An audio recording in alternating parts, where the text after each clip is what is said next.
Terima kasih Anda masih bersama kami. Bagi Anda yang baru saja bergabung, kami hadirkan kembali 3 berita utama hari ini. Aparat gabungan akhirnya melakukan ekshumasi terhadap jasad selebgram Ella Nanda yang diduga meninggal dunia karena sedot lemak di sebuah klinik kecantikan di Kota Depok. Polisi menangkap pelatih renang yang menganiaya seorang guru renang wanita di Kabupaten Asahan. Pelaku terancam hukuman penjara 2 tahun 8 bulan. Ratusan warga dan relawan kampanyekan kebersihan Sungai Deli dari sampah untuk pelestarian sungai.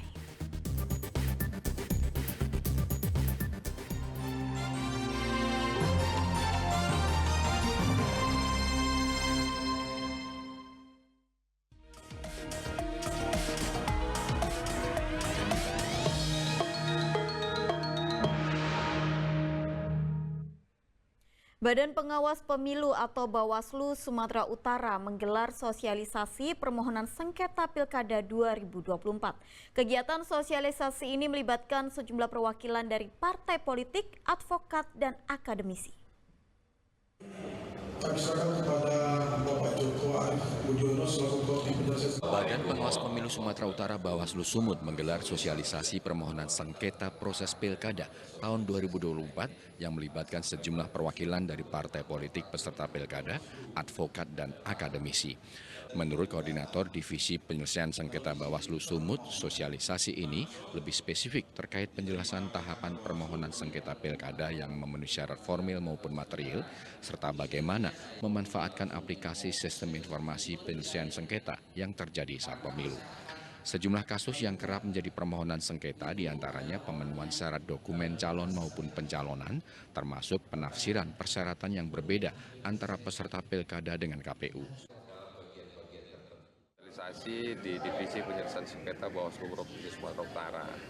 Permohonan sengketa proses pemilihan ke depan secara baik dan benar dan memenuhi syarat formil maupun material, termasuk pemanfaatan SIPS. Jadi memang kalau dibilangkan tujuan praktisnya adalah bagaimana nanti para peserta pemilihan mampu memenuhi syarat-syarat formil dan material dalam penyampaian permohonan sengketa hingga bisa kita register dan kita tindak lanjuti. Diharapkan nantinya peserta Pilkada dapat memenuhi syarat formil maupun material saat mengajukan permohonan sengketa proses Pilkada, sehingga dapat ditindaklanjuti oleh Bawaslu. Muhammad Hamdani melaporkan dari Deli Serdang.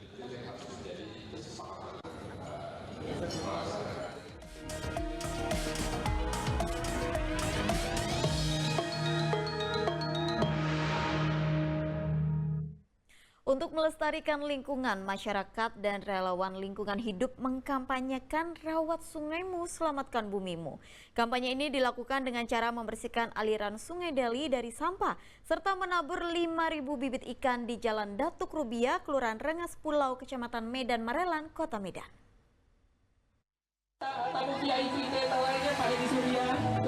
Ratusan warga dan relawan yang peduli lingkungan bersama-sama membersihkan sungai dan menaburkan 500 bibit ikan ke aliran sungai.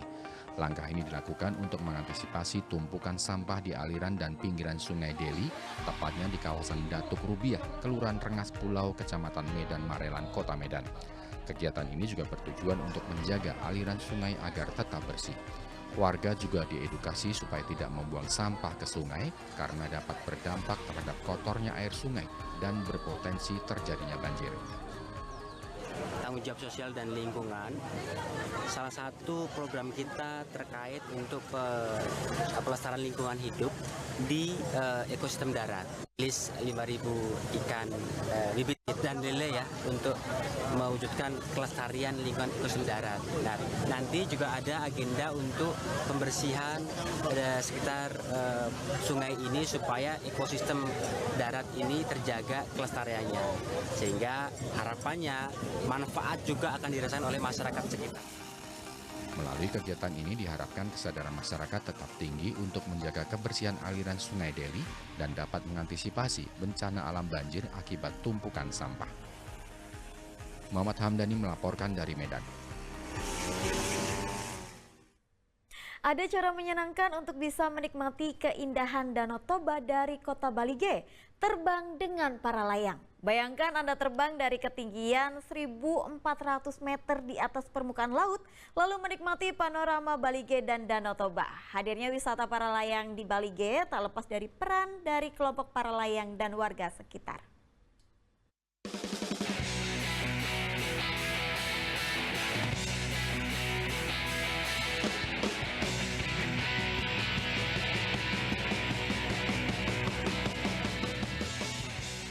Yuhu, main para layang sambil menikmati keindahan Danau Toba. Siapa yang tidak tertarik?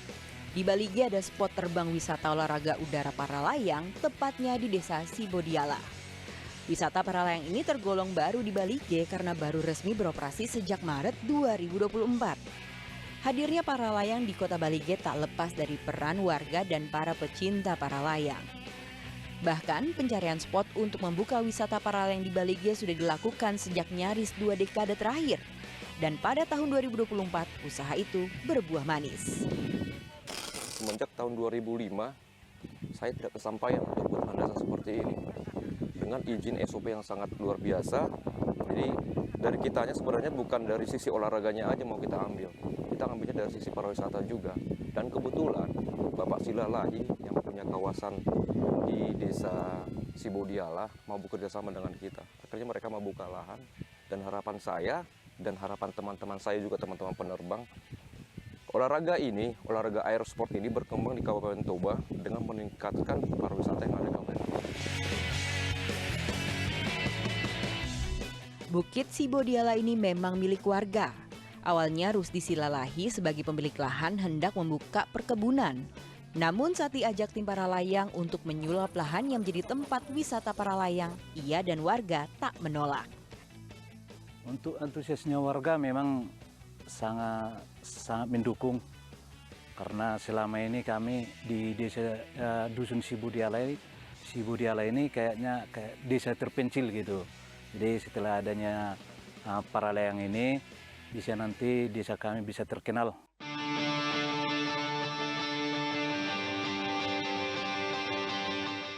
Searah ke titik terbang para layang ada tempat wisata geosite Basiha.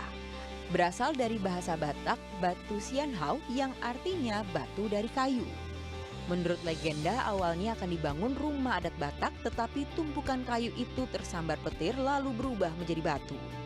Namun secara geologi, Basiha adalah pecahan batu dari letusan Gunung Api Toba ratusan tahun yang lalu. Banyak potensi wisata ini tentu seharusnya membawa harapan baru bagi warga desa dan para pecinta para layang.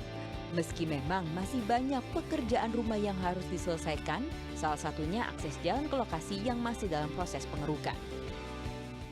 Kesulitan sampai saat ini memang masalah akses jalan lah untuk ke sini, dan juga untuk kalau bisa nanti kita membutuhkan donatur untuk membuat sumber listrik baru bisa nanti, dan juga sama toilet yang paling utama yang sangat dibutuhkan. Yang saya harapkan cuma satu, kami hanya sebagai, dalam arti kami hanya penghibur aja. Masyarakat di sini yang menjadi pengelola di sini. Artinya dari sisi ekonomi, walaupun dengannya segelas kopi, mereka udah bisa untuk melakukan bisnis. Bisnis dalam arti sekecil apapun itu harus kita nikmati. Harapan saya untuk masyarakat di sini juga berkembang dengan baik. Balik lagi nih ke para layang, saatnya saya bersiap untuk tandem dengan Aritonang, atlet para layang dari Balige.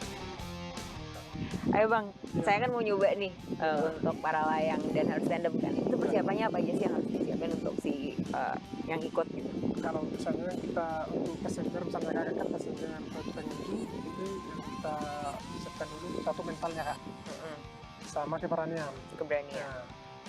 Terus selain itu kayak alat-alatnya atau apa gitu? Ya, alatnya persiapkan itu harness, helm. Itu nanti saya pakai ya? Iya. Boleh dicoba nggak? Bisa. Oke. Pakai Kak. Sini. Oke, masuk sini.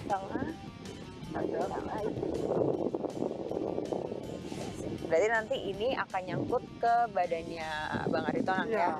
buat langsung buat landingnya gitu. Iya. Terus kalau untuk landing ada tips and trick nggak supaya Ada. gimana tuh? Kalau kita mau landing itu passenger misalnya kayak kakak, kakinya harus diangkat kak. Oh harus diangkat biar nanti landingnya. Biar aku aja yang landing kaki. Oh gitu. Kakak tinggal lantai aja duduk. Gitu. Oh santai. Kita pun aman ya. Ya, aman, Amannya Kak. karena ada ininya ya. Ininya cukup tebal untuk Ya, mana tahu landing kita agak kasar, bisa dengan ini kak. Biar Oh langsung gitu. tampak. Oh oke baiklah. Setelah dipastikan semua terikat dan terkancing dengan baik, jangan lupa pakai helmnya. Semua siap dan angin pun mendukung. Kita siap terbang dari ketinggian sekitar 1.250 meter dari permukaan laut.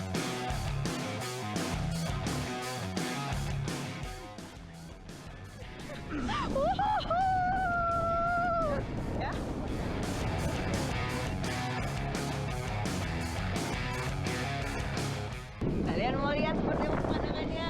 Nih.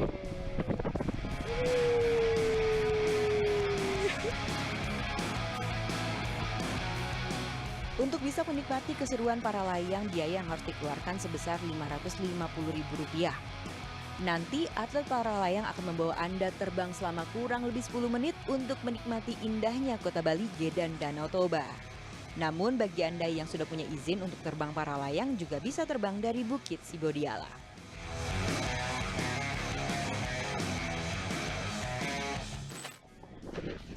Setelah 10 menit terbang, saatnya saya mendarat.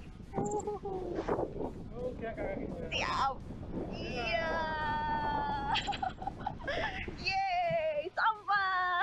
Happy landing. Happy landing. Terima kasih, Bang. Menyenangkan sekali ternyata ya para layang jadi ketagihan. Pasti kita lihat nanti. Thank you ya, Bang. Dari atas sana tadi terbangnya. Terus kita akan muter keliling di atas Balige. Lihat banyak hal mulai dari tempat penyelenggaraan F1 kemarin gitu kan. Terus kita bisa ngelihat Danau Toba, kita bisa ngelihat beberapa museum ataupun beberapa sawah warga gitu, dan kita akan mendarat di titik ini, di lapangan bola yang ada tak jauh sebenarnya dari tempat kita tadi take off di atas bukit sana. Dan memang ini menjadi salah satu spot yang wajib kalian coba kalau kalian ke Bali, guys, sebab worth it to the end deh. Kita bayar 550.000, kita dapat pemandangan yang seru, kita dapat memacu adrenalin kita di atas langit, dan itu benar-benar tenang, nyaman, adem suhunya di sini. Nggak ada panas-panasnya sama sekali, nggak ada terik-teriknya sama sekali. Nadia Kartika, Muhammad Gaddafi melaporkan dari Bali.